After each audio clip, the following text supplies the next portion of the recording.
जरा सोचिए, एक तरफ है बैंक और सिक्योरिटी एक्सपर्ट्स जो हमारे पैसे को सेफ रखने के लिए दिन रात नई नई टेक्नोलॉजी बना रहे हैं, और दूसरी तरफ है कुछ बेहद शातिर लोग जो हर ताले की चाबी और हर दीवार में सेंध लगाने का तरीका ढूंढ ही लेते हैं।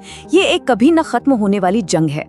हम सबको यही लगता है कि भाई जब से हमारे कार्ड में वो छोटी सी गोल्डन चिप आई है, हमारा पैसा एकदम सुरक्षित है। पर क्या ये वाकई सच है?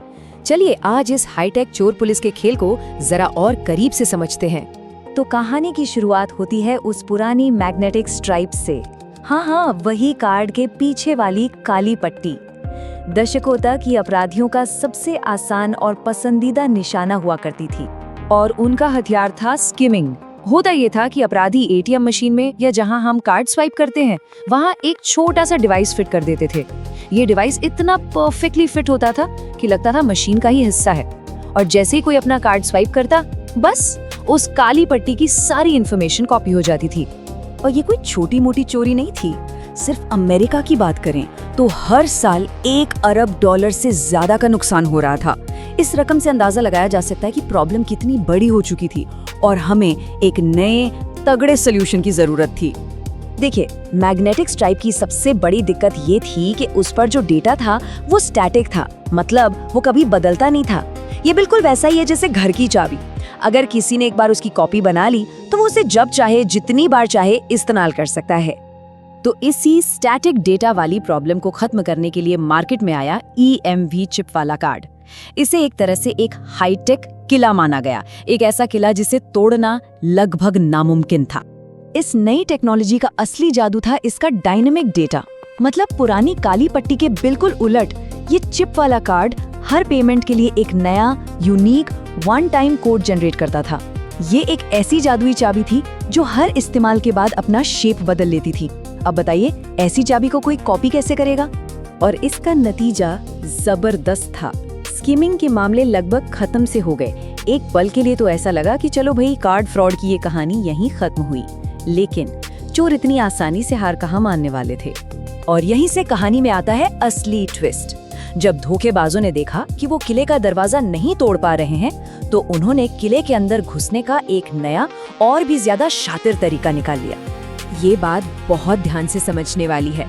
ये सच है कि चिप को कॉपी नहीं किया जा सकता, लेकिन अपराधियों ने ये पता लगा लिया कि उन्हें पूरी चिप कॉपी करने की जरूरत ही नहीं है।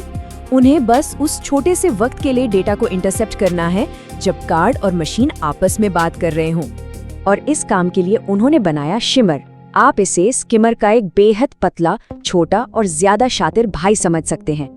ये कार्ड रीडर के अंदर ठीक उस जगह पर लगाया जाता है जहां हम अपनी चिप डालते हैं, और ये इतना पतला होता है कि बाहर से देखकर इसका पता लगाना नेक्स्ट टू इम्पॉसिबल है।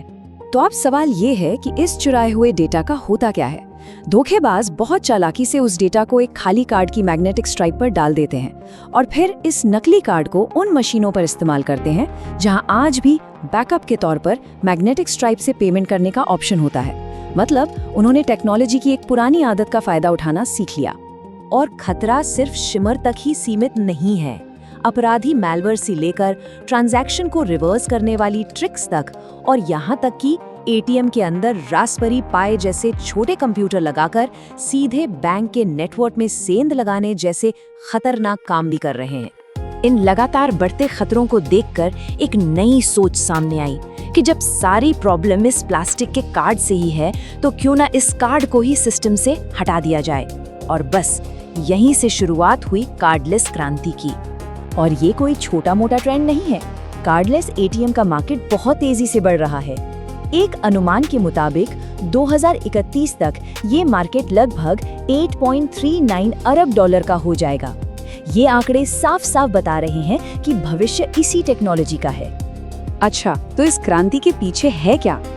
कई अलग अलग टेक्नोलॉजीज हैं, जैसे फोन को टैप करके पेमेंट करना, जिसे हम NFC कहते हैं, QR कोड स्कैन करना, फिंगरप्रिंट या फेस स्कैन, जिसे बायोमेट्रिक्स कहते हैं, और मोबाइल ऐप से मिलने वाले वन टाइम पासवर्ड।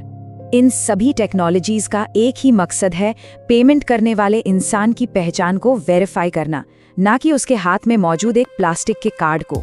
जब पहचान सीधे इंसान की होगी तो कार्ड के चोरी होने या क्लोन होने का डर ही खत्म हो जाएगा।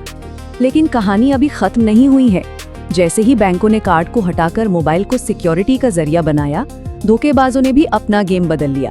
अब उनका निशाना हार्डवेयर नहीं बल्कि हमारा फोन और हमारी समझ है।